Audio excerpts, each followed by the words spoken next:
Una vez más, buenos días y en esta mañana vamos a hablar un poquito de la carta que Pablo escribe a los filipenses. Vamos a hacer un pequeño resumen, pero vamos a tratar de sacar eh, o de entender más que sacar lo que Dios nos está diciendo en esto que el apóstol Pablo está escribiendo. Recordemos nosotros que esta carta es escrita, la carta de los filipenses es escrita de la prisión en Roma. Pablo estuvo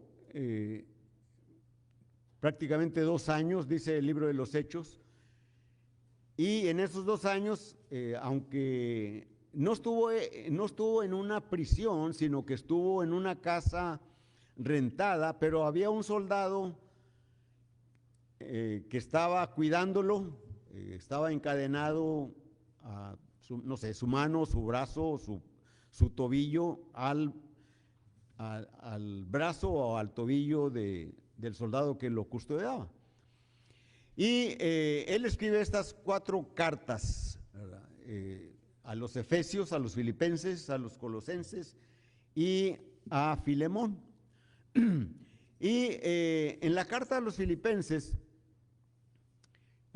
bueno, no nada más en la carta a los filipenses, pero en todo lo que el Espíritu Santo inspira a Pablo, ¿verdad? Es con el propósito de entender la voluntad de Dios. ¿Qué es lo que Dios quiere que nosotros hagamos? ¿Qué es lo que nosotros tenemos que considerar, ¿verdad? Para conocer la voluntad de Dios. Sabemos que la voluntad de Dios, el apóstol Pedro nos dice en su segunda carta, el capítulo 3, versículo 9, no quiere que ninguno perezca. Él quiere que todo el mundo proceda al arrepentimiento y obedezca, por supuesto, los mandamientos de nuestro Señor Jesucristo con respecto de la salvación. Entonces el apóstol Pablo escribe estas cartas, la carta de Filipenses, a finales del año 62 o quizás principios del 63 de nuestra era. Y en la carta a los filipenses hay un versículo que probablemente repitamos de memoria, lo sepamos de memoria y quizás también pretendamos hacer lo que dice ese versículo. Ese Filipenses capítulo 1 y versículo 21. Sabemos, está en nuestra mente, ¿verdad? Para mí el vivir es Cristo, dice el apóstol Pablo, y el morir es ganancia. Para mí el vivir es Cristo y el morir es ganancia. Alcanzamos a entender y comprender lo que significa estas palabras. Para mí el vivir es Cristo. Hay en algunas ocasiones un malentendido de la iglesia en cuanto al cristianismo. Nuestro cristianismo se inicia cuando surgimos de las aguas del bautismo y de allí en adelante empezamos a servir a Cristo. Salimos de la esclavitud del pecado del mundo y estamos peregrinando en esta vida que Dios nos da para irnos acercando a la salvación, a la vida eterna, a los lugares que el Señor fue a preparar. Y la enseñanza física está allá en el libro de Éxodo, donde el pueblo de Israel salió de la esclavitud de Faraón para ir a la tierra prometida. Nosotros vamos a la tierra prometida espiritual. Entonces el cristianismo es un practicar de cada día de las cosas o de la voluntad que Dios tiene para con nosotros. Algunos hermanos, estoy hablando yo de unos más de 55 años atrás, casi 60 probablemente, algunos hermanos a veces pensaban que el cristianismo era la asistencia el primer día de la semana para venir a adorar a Dios, participar de la comunión, de ofrendar, cantar himnos, y luego en la tarde a lo mejor también reunirse, y el miércoles o 1 o 2 días entre semana reunirnos. Y esto era el cristianismo, pero no, esto no es el cristianismo. El cristianismo es un servir a Dios cada día. Cuando nosotros salimos de las puertas del edificio, prácticamente allá afuera es donde vivimos el cristianismo. Aquí estamos reunidos con el propósito de adorar a Dios. Es parte del cristianismo. El cristianismo es un estilo de vida. No es de un rato, no es de un día, de unas horas de un día, sino es cada día que Dios nos da de vida. Como lo he dicho en otras ocasiones, el cristianismo es prepararnos para ir a aquel lugar que Jesucristo ha preparado para nosotros, para todos los que aman su venida. Eso es el cristianismo, cada día, es un estilo de vida. Y Pablo nos dice, para mí el vivir es Cristo y el morir es ganancia. Pablo invita a que lo imitemos.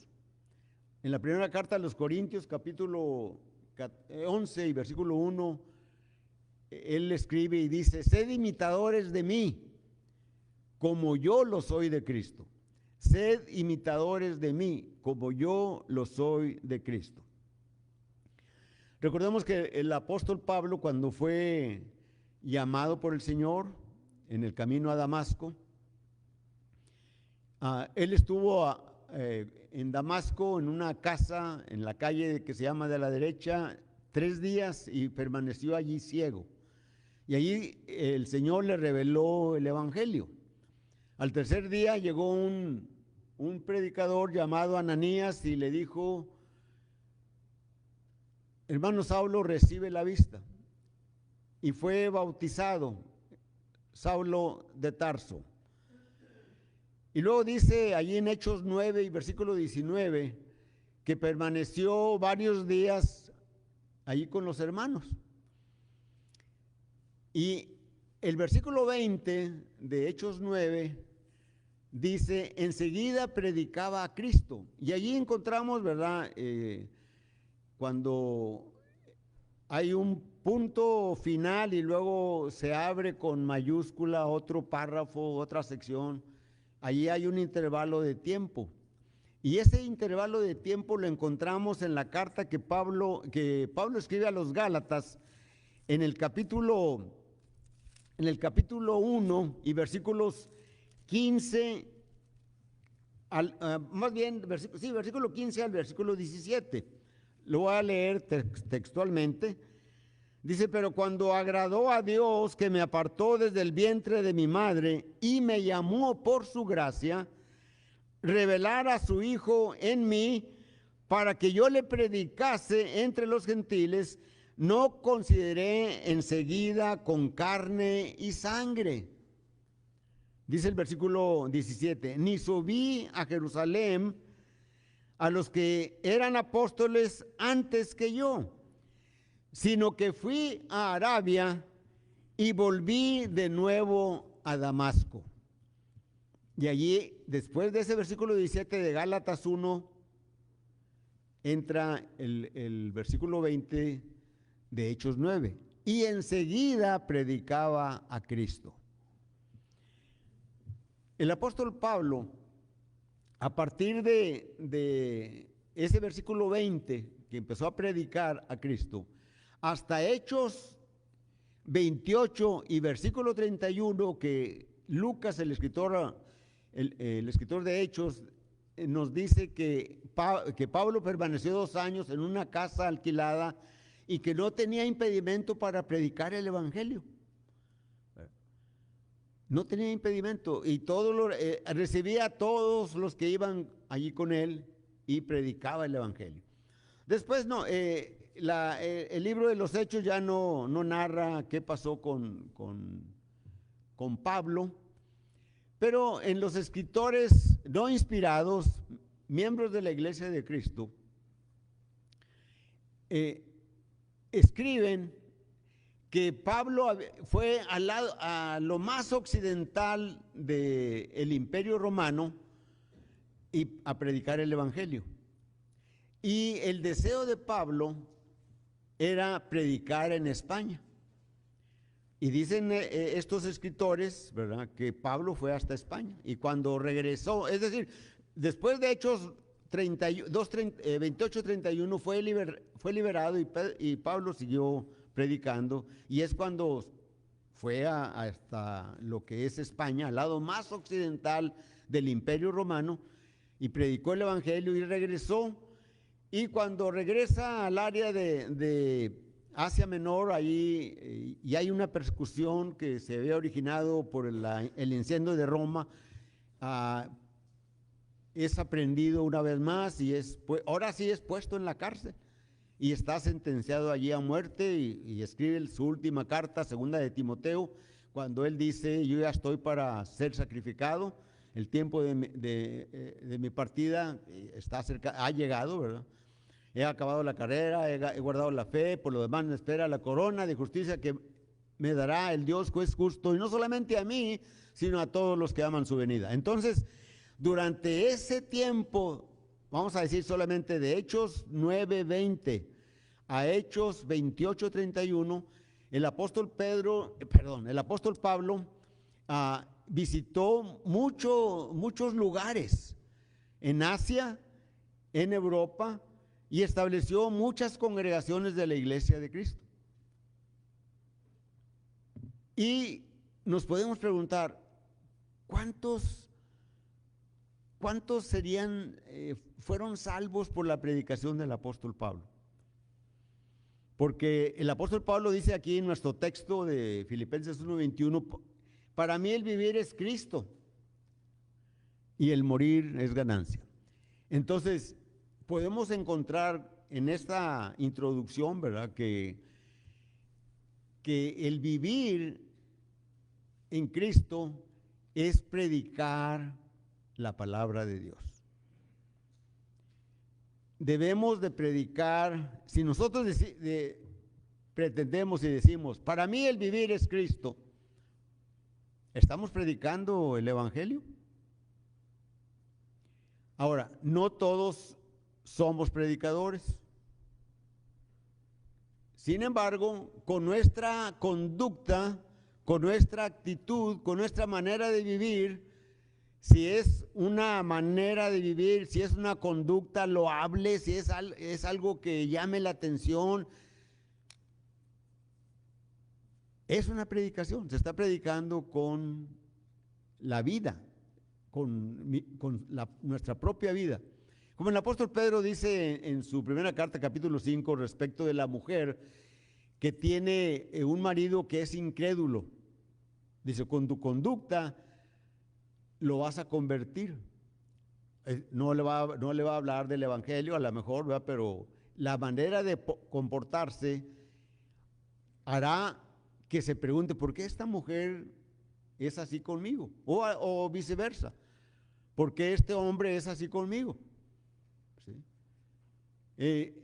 Y entonces a lo mejor al preguntar, porque yo soy hijo de Dios, soy un cristiano, porque yo soy hija de Dios, porque soy una cristiana, ¿y eso qué tiene que ver? Y hablarle de Cristo, hablar del evangelio.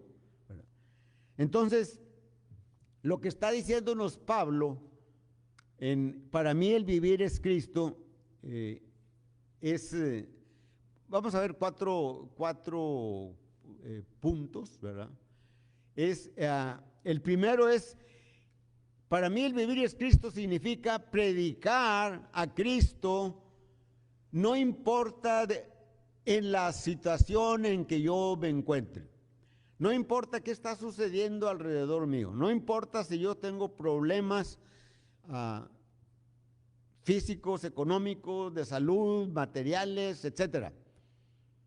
¿Por qué digo esto? Bueno, porque miren lo que dice Filipenses en el versículo 12, Filipenses 1, versículo 12 y 13.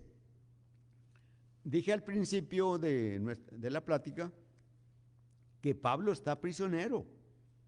Y dice el versículo 12, quiero que sepáis, hermanos, que las cosas que me han sucedido, aquí miramos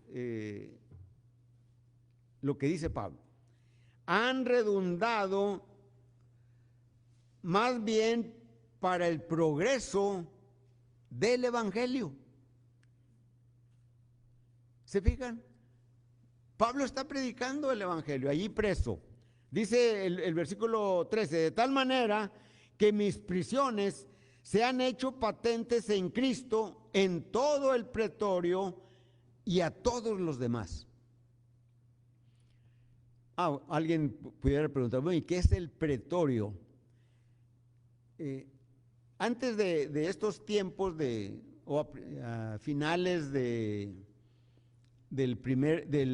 siglo antes de Cristo, ¿verdad? O el primer siglo, al inicio del primer siglo, el pretorio prácticamente era el cuartel de los soldados.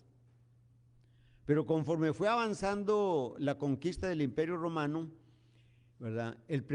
Cuando conquistaban un lugar, otro pueblo, ¿verdad? Llegaban los soldados y se adueñaban de la principal construcción grande, acogedora, que cupiera mucha gente, y ahí se instalaba el representante del emperador. Entonces prácticamente el pretorio era el palacio de las autoridades. Y Pablo está diciendo, ¿verdad? De tal manera que mis prisiones se han hecho patentes en Cristo en todo el pretorio.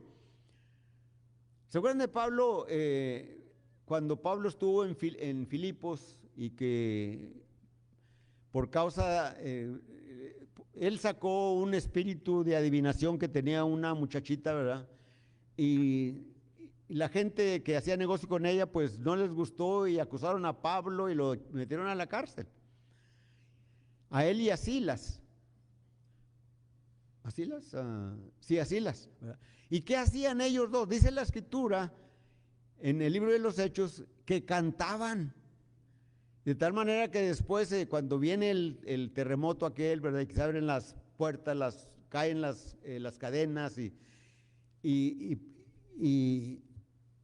llega el carcelero y dice, ¿qué debo de hacer para ser salvo? ¿Por qué? Porque oyó a Pablo y los presos le oyeron también, todos que estaban cantando y probablemente cantaban salmos y probablemente hablaban de la palabra o lo habían oído antes, ¿verdad?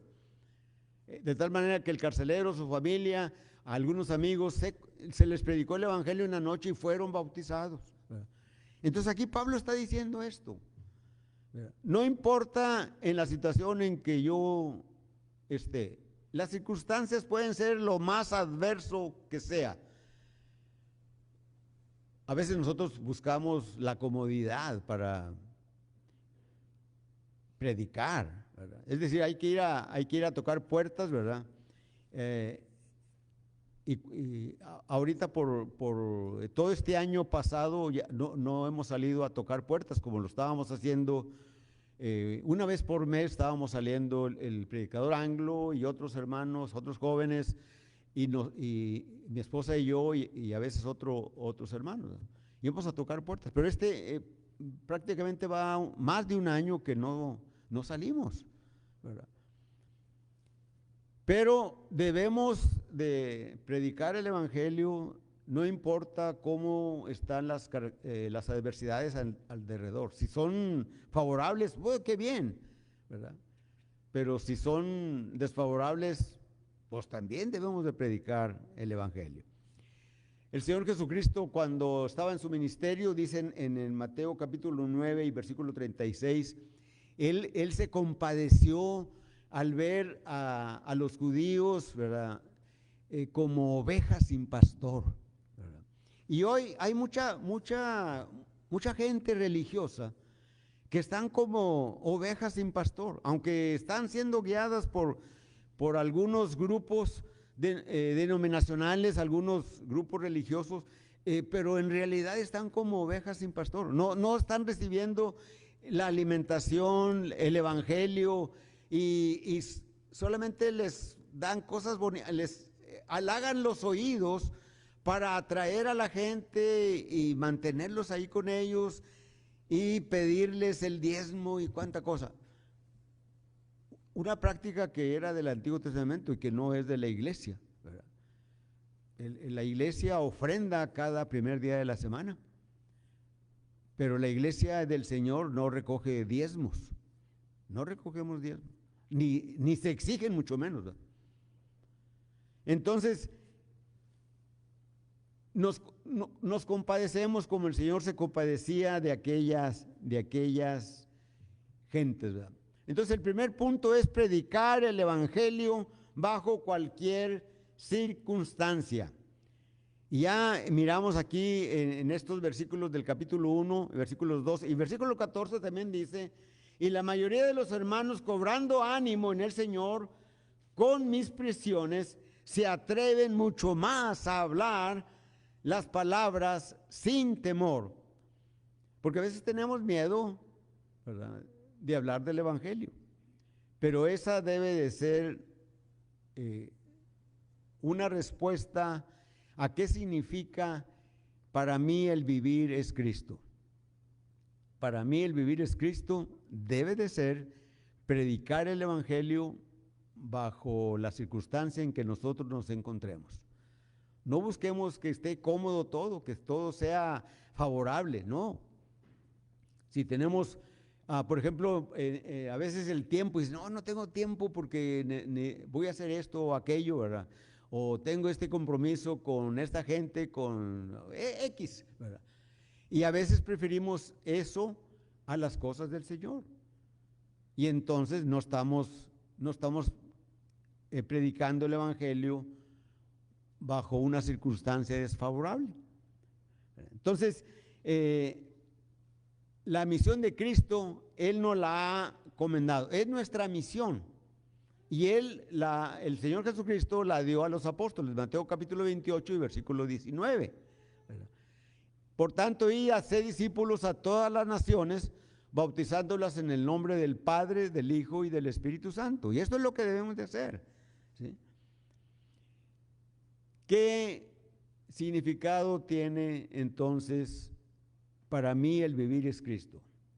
El primer significado es predicar a Cristo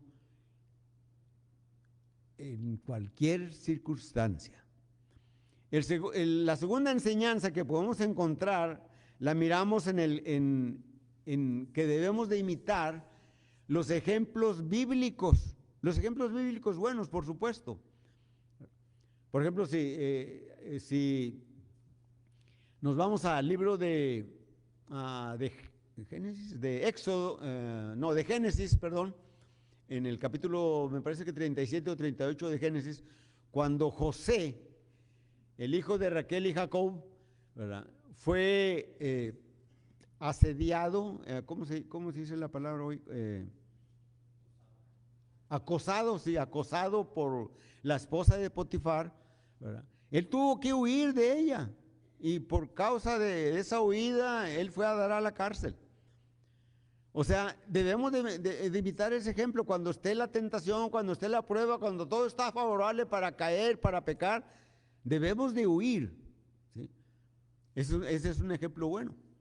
Pero un ejemplo malo, ¿verdad? Por ejemplo, es el rey David, cuando está el ejército guerreando y él anda allí paseándose en el tejado y luego ve una mujer bañándose y se informa quién es y la manda a traer y duerme con ella. Y después manda a matar al esposo. Ese es un ejemplo que no debemos de de imitar. Pero aquí el apóstol Pablo en la carta, en el capítulo 2 de Filipenses, nos da ejemplos que debemos de seguir. Nos da tres personas que debemos de seguir esos ejemplos. Y el primero de ellos es el más grande, el más sublime, el más excelso, es el ejemplo de Cristo. Pero déjenme leerles primero los versículos del 1 al 4 de Filipenses 2. Dice la Escritura: por tanto, si hay alguna consolación en Cristo, si algún consuelo de amor, si alguna comunión del Espíritu, si algún afecto entrañable, si alguna misericordia, completad mi gozo, sintiendo lo mismo, teniendo el mismo amor, unánimes, sintiendo una misma cosa. Nada hagáis por contienda o por vanagloria, antes bien con humildad, estimando cada uno a los demás como superiores así a él mismo, no mirando cada uno por lo suyo propio, sino cada cual también por lo de otros. Esta es la introducción para mirar las tres personas que pone el apóstol Pablo para que imitemos.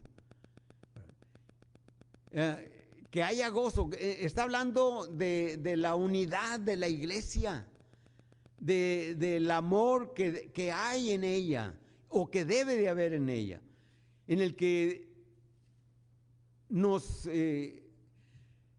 sintamos unidos con aquellos que están en gozo y también con aquellos que están en lloro. Así como dice, como escribe a los romanos: llorad con los que lloran, gozad con los que se gozan, pero llorad también con los que lloran. Y aquí el apóstol Pablo está exhortándonos a esto. Él está diciendo: mira primero a los demás y después mírate a ti. Y vean, el primer ejemplo por excelencia que les mencionaba es del versículo 5, 6 y 7 de este capítulo 2 de Filipenses, cuando les dice: haya pues en vosotros este sentir que hubo en Cristo Jesús, el cual, siendo en forma de Dios, no se aferró a seguir siendo Dios, sino que se despojó de su divinidad y vino a este mundo y sufrió la muerte, y muerte de cruz. ¿Por quién? Por nosotros.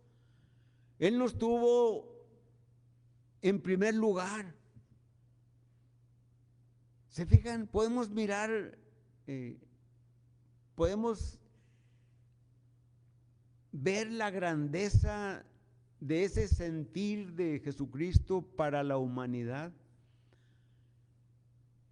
¿Qué es lo que hago yo? Jesucristo se despojó de la humanidad, de la divinidad, perdón. Se despojó de la divinidad. ¿Qué nos habla de esto? De las cosas materiales. Cuando alguien necesite algo de nosotros, cuando necesite de nuestro tiempo, cuando necesite de alguna cosa material que nosotros tenemos, despojémonos de ella. Ya hasta el Señor Jesucristo lo dice en el Sermón del Monte, ¿verdad? Si te piden, dales. Si te piden prestado, préstales. No niegues nada. Si te dicen que vayas una milla con él cargando algo, ve con él 2. Muestra, manifiesta que eres un hijo de Dios. Mostremos y manifestemos que somos hijos de Dios. El Señor se despojó de su divinidad. Cristo nos puso en primer lugar para que nosotros alcanzásemos la salvación. La segunda persona que, por causa del tiempo, vamos a leer en este capítulo 2, en el versículo 19 al versículo 23, la segunda persona es Timoteo. Dice la Escritura: espero en el Señor Jesús enviaros pronto a Timoteo, para que yo también esté de buen ánimo al saber de vuestro estado. Pues a ninguno tengo del mismo ánimo, y que tan sinceramente se interese por vosotros. ¿Se fijan? No todos los que estaban ahí con Pablo eran así, pero Timoteo sí, él dice, él es como yo. ¿Verdad? Dice el versículo siguiente, porque todos buscan lo suyo propio, no lo que es de Cristo Jesús. Pero ya conocéis los méritos de él. ¿De quién? De Timoteo, que como hijo a padre ha servido conmigo en el evangelio. Así que a este espero enviaros, ¿verdad? Para que vaya con ustedes y que yo esté contento. Lo voy a preparar para que esté listo para que vaya con ellos. Versículo 24. Y confío en el Señor que yo también iré pronto a vosotros. Entonces aquí tenemos a Timoteo. Este Timoteo, perdón, fue invitado por Pablo y Silas a ir con ellos en el segundo viaje misionero, porque tenía buena fama ahí en Derbe y Iconio, por ahí en esa región, y se llevaron a Timoteo con ellos. Después se encuentran con Lucas y se van a predicar a Europa, ¿verdad? Entonces, Timoteo era una persona que estaba lista para responder al llamado de Pablo, mira, hay que hacer esto. ¿Cómo estamos nosotros dispuestos?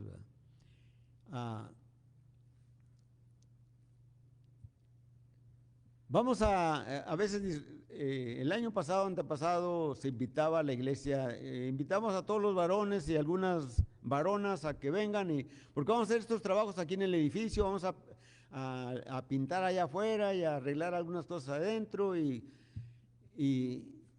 no, pues no puedo yo ese sábado porque voy a salir.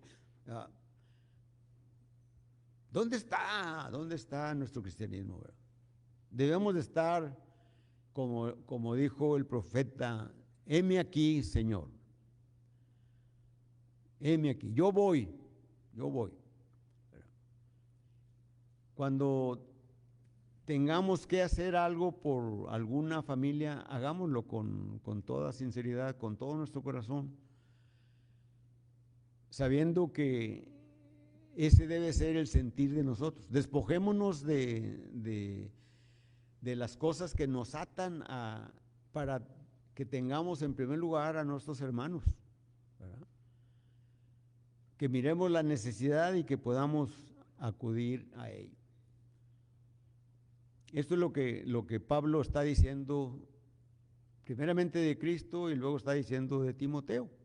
Y el tercer personaje lo encontramos ahí en el versículo 25 al 27 y este personaje se llama Epafrodito. Y si les preguntara yo, a ver, escriban ahí en un papel quién es Epafrodito y qué hacía o quién es. Pues sabe, no sé. Bueno, Epafrodito era un miembro de la iglesia de Cristo en Filipo, que la iglesia de Filipo apoyó mucho a Pablo económicamente, le mandó para sus gastos en varias ocasiones. Y en esta ocasión mandan a Epafrodito para llevarle la ofrenda de la iglesia en Filipos a Pablo en la cárcel. Pero cuando va Epafrodito y en la estancia de ahí que está con Pablo, se enferma de muerte. Y está él angustiado, no por él, está angustiado por los hermanos en Filipos, no, van a sentirlo mucho y se está preocupando por ellos. No se preocupa por él. Miren lo que dice el versículo 25 en delante, 26. No, 25. Mas tuve por necesario enviaros a Epafrodito, lo está regresando, mi hermano y colaborador y compañero de milicia, vuestro mensajero y ministrador de mis necesidades. porque él tenía el gran deseo de veros a todos vosotros, y gravemente se angustió porque habíais oído que había enfermado. Fíjense hasta dónde llegaba. Y hay algunos hermanos aquí que a veces son así, ¿verdad? Se preocupan porque se van a preocupar ellos por mí, cuando debe ser viceversa, ¿verdad? Y así está este Epafrodito. Y dice el versículo, pues en verdad estuvo enfermo, a punto de morir, dice el apóstol Pablo. Pero Dios tuvo misericordia de él, y no solamente de él, sino también de mí, para que yo no tuviese tristeza sobre tristeza. Así que le envío con mayor solicitud para que al verle de nuevo os gocéis y yo esté con menos tristeza. ¿Se fijan ustedes? ¿Qué entendemos por para mí el vivir es Cristo? ¿Cuál fue el primer punto? El primer punto es predicar el evangelio bajo cualquier circunstancia en que nos encontremos. Pablo estaba en circunstancias adversas, estaba en la prisión. El segundo punto es que sigamos los ejemplos, ¿verdad?, que están en la Biblia, los ejemplos buenos, buenos, ¿verdad?, que están en la Biblia. Y en este caso el apóstol Pablo está poniendo a 3 personas, ¿verdad?, que dan testimonio de lo que es el vivir en Cristo, ¿verdad? Bueno, ¿cómo vivió Cristo? Cristo vivió para nosotros. Pero el tercer punto, ¿verdad?, para mí el vivir en Cristo es pensar siempre en el lugar al que yo voy a ir, al que tú vas a ir, al que vamos a ir, es decir, al cielo. Allí en el capítulo 3 de Filipenses y versículos 13 al 16, leemos, hermanos, hablando del cielo, dice, yo mismo no pretendo haberlo ya alcanzado, pero una cosa hago, olvidando ciertamente lo que queda atrás y extendiéndome hacia lo que está delante, prosigo a la meta, al premio del supremo llamamiento de Dios en Cristo Jesús. ¿Cuál es el supremo llamamiento que tenemos? La vida eterna, el lugar en el cielo. Más adelante en el versículo 20, aquí de este mismo capítulo 3, el apóstol Pablo dice, nuestra ciudadanía está en los cielos. Y allí vamos. Entonces, debemos de pensar, tener en nuestra mente ese lugar. Debemos de predicar, primer punto, estar el vivir en Cristo es, para mí es predicar cuando pueda hacerlo y en cualquier circunstancia, seguir los ejemplos buenos, y el tercer punto, que yo esté siempre en mi mente que yo voy al cielo, que tú vas al cielo, que nosotros vamos al cielo. No olvidemos, ¿verdad? Debemos de pensar siempre en esto, debemos de estar preparándonos, como platicaba con una hermana la semana pasada, me parece, ¿verdad? El cristianismo es una preparación para aquel día en el que nos vamos a encontrar con el Señor. En esa meta final, prepararnos para el día de nuestra vida, recordar que Jesucristo es el camino. Juan 14:6 nos dice, yo soy el camino y la verdad y la vida. Nadie viene al Padre si no es por mí. Debo de pensar en Cristo. En mi corazón he guardado tus dichos para no pecar contra ti. Salmo 119, versículo 11. Juan capítulo 10 y versículo, ¿qué será? Versículo 9, ¿verdad? Nos dice, yo soy la puerta. El que por mí entrare tendrá pastos. Vayamos pensando en ese lugar. En el capítulo 11 del Evangelio de Juan, el versículo 25, él le dice a una de las hermanas, o a las dos, me parece, a Marta y a María, les dice, yo soy la resurrección y la vida. Yo soy la resurrección y la vida. Como iba dicho, Jesús había dicho allá en Juan capítulo 5 y versículo 28, me parece, ¿verdad? Vendrá día, tiempo futuro, cuando los que están en los sepulcros oirán mi voz, y unos saldrán a vida y otros resucitarán a condenación.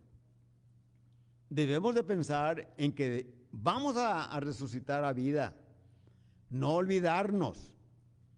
Debemos de pensar que Jesucristo dijo en el capítulo 14 de Juan, versículos 1 en delante, no se turbe vuestro corazón, creéis en Dios, creed también en mí. En la casa de mi Padre muchas moradas hay, si así no fuera yo os lo hubiera dicho. Voy pues a preparar lugar, y si me fuere y volviere, os llevaré conmigo para que donde yo esté, vosotros también estéis. Y esto es lo que queremos hacer. Esto es lo que queremos hacer. Debemos de pensar siempre en ello. Debemos de recordar que la venida del Señor va a ser imprevista, ¿verdad? Cuando leemos allá en el Evangelio de Mateo, capítulo, ¿qué será? Capítulo 24 y versículo 36, ¿verdad? Me parece que sí es el versículo 36. A ver, déjenme ver. Pero del día y la hora nadie sabe, ni aun los ángeles de los cielos, sino solo mi Padre. En el versículo 44 de este mismo capítulo, por tanto, también vosotros estad preparados, porque el Hijo del Hombre vendrá a la hora que no penséis. ¿Se fijan? Debemos de estar preparados. Para mí el vivir en Cristo es estar preparado. Para ti el vivir en Cristo es estar preparado. Porque no sabemos cuándo va a venir Él. No sabemos cuándo vamos a terminar nuestro peregrinar en este mundo. Puede ser hoy, puede ser mañana, puede ser dentro de 10 años o no sé cuánto, lo que Dios disponga. Dios está bajo el control de nuestra vida, pero debemos de estar preparados para no salir avergonzados. Como dice el apóstol Juan en su primera carta, capítulo 2 y versículo 28. Hijitos, no permaneced en él, dice. Los dice con ternura, con cariño a los cristianos allí en la región de Éfeso, de Asia Menor. Hijitos, no os alejéis de él, para que cuando él se manifieste, no os alejéis de él avergonzados. Y lo dice nuestro Señor Jesucristo en Mateo capítulo 7 y versículo 21, ¿verdad? Cuando dice, muchos me dirán en aquel día, Señor, en tu nombre hicimos milagros, en tu nombre echamos fuera demonios, en tu nombre profetizamos. Y yo le responderé, no os conozco. Apartaos de mí, obradores de maldad. Ellos pensaban que habían hecho todo bien, pero no vivieron, no, su vida fue en Cristo. Para mí el vivir es Cristo. Esto debemos de tenerlo en nuestra mente. Debemos de predicar con nuestra conducta, con palabras cuando podamos. Debemos de seguir los ejemplos buenos que están en las Escrituras. Debemos de tener en nuestra mente que un día yo voy a desaparecer de esta tierra, ya sea porque muera o porque el Señor venga, pero yo quiero ir con el Señor.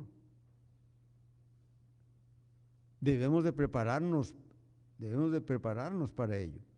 Debemos de vivir una vida fiel delante de Dios, porque Él viene por su iglesia. Dice ahí en Efesios capítulo 6, o capítulo 5, perdón, y versículo 27, ¿verdad? Versículo 27 dice, a fin de presentársela a sí mismo una iglesia gloriosa, que no tuviese mancha, ni arruga, ni cosa semejante, sino que fuese santa y sin mancha. Por esa iglesia va a venir el Señor. Y esa es la iglesia a la que nosotros pertenecemos. Así que para mí el vivir es Cristo, es vivir una vida de gozo. Filipenses capítulo 4 y versículo 4, dice la Escritura, regocijaos en el Señor siempre. Otra vez digo, regocijaos, regocijaos, estar contentos. ¿Por qué estamos aquí? Porque estamos contentos porque unimos nuestras voces para cantar himnos para alabanza de Dios. Unimos nuestra mente para cuando el hermano preside la oración. Estamos con nuestra mente oyendo la exhortación que Pablo nos da allí en esta carta a Filipenses y nos dice lo que debemos de hacer, cómo debemos de ser. Pero lo hacemos, estamos aquí porque no estamos obligados. Más bien el amor de Dios nos constriñe a estar aquí contentos y felices porque podemos ver a los hermanos, podemos saludarlos, aunque sea nada más de puño con puño o de codo con codo, ¿verdad? Porque causa de esta situación de pandemia, ¿verdad? Pero debemos de estar contentos. Pero también el versículo 5 de Filipenses 4 nos dice por qué debemos de estar siempre regocijados, contentos. Debemos de manifestar gentileza en el trato con los demás, principalmente con los de fuera. No se diga con los de dentro. Debemos de ser amables en nuestra conducta, unos con otros. ¿Se fijan cómo en algunas ocasiones cuando vamos a alguna oficina, y más en México desafortunadamente, ¿verdad?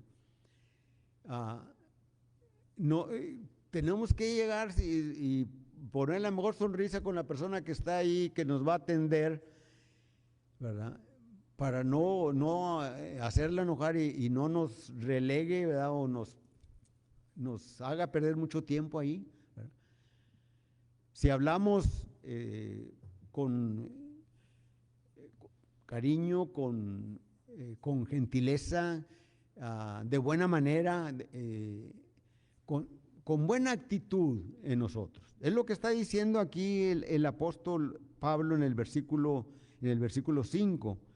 Vuestra gentileza sea conocida de todos los hombres. El Señor está cerca, está diciendo. Maranata, es como si dijera Maranata, el Señor viene.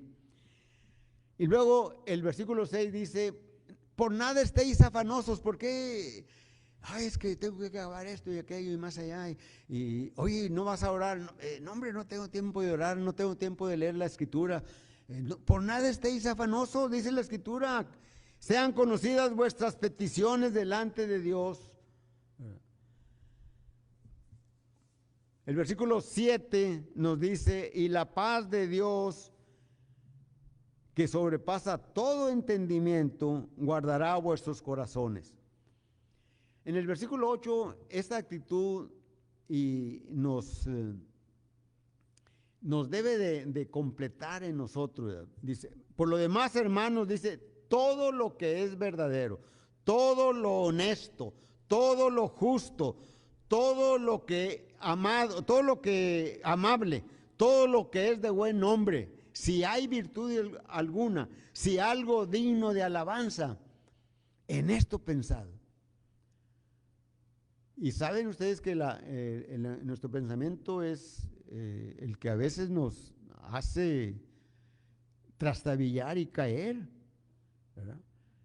Por eso dice, si todo está bien, todo lo verdadero, todo lo justo, todo lo honesto, todo lo amable, todo lo de buen nombre, si hay virtud alguna, Si hay algo que es digno de alabanza, en esto piensa, en esto pensemos, ¿verdad? Entonces, como conclusión, para mí el vivir es Cristo. ¿Qué es para mí el vivir es Cristo? Para mí el vivir es Cristo, es predicar el Evangelio cuando tenga yo la oportunidad y bajo cualquier circunstancia. Que yo siga los ejemplos que están en las Escrituras, buenos, los ejemplos buenos. Que yo esté pensando siempre, no se debe de ir de mi mente que tengo un lugar que el Señor ha ido a preparar para mí, para nosotros, para estar con el Señor siempre. Debemos de estar preparados, porque la venida del Señor será imprevista. Dice la Escritura en una parte, ¿verdad? Vendrá como ladrón en la noche. Es decir, sin avisar, ¿verdad? Cuando menos lo espera, llegó el ladrón y se llevó tus cosas, o mis cosas, o nuestras cosas. Debemos estar preparados, ¿verdad? Porque no tenemos seguridad cuánto es lo que vamos a permanecer en este mundo. Pero el tiempo que permanezcamos, que sea en fidelidad, para que no nos alejemos de Él avergonzados cuando el Señor se manifieste en las nubes con los ángeles de su poder. Así que, para mí, el vivir es Cristo. Pensemos y meditemos en esta reflexión de Filipenses. Vimos prácticamente toda la carta a Filipenses, condensadamente, por supuesto. Hay muchas enseñanzas que podemos entender y tener allí, pero esta es a grandes rasgos Filipenses. Para mí el vivir es Cristo. Y si tú quieres que para ti sea también el vivir Cristo, la palabra te invita, la predicación es la invitación, pero cantamos un himno. Cantamos un himno. El himno 197. Himno 197. En la mansión do Cristo está.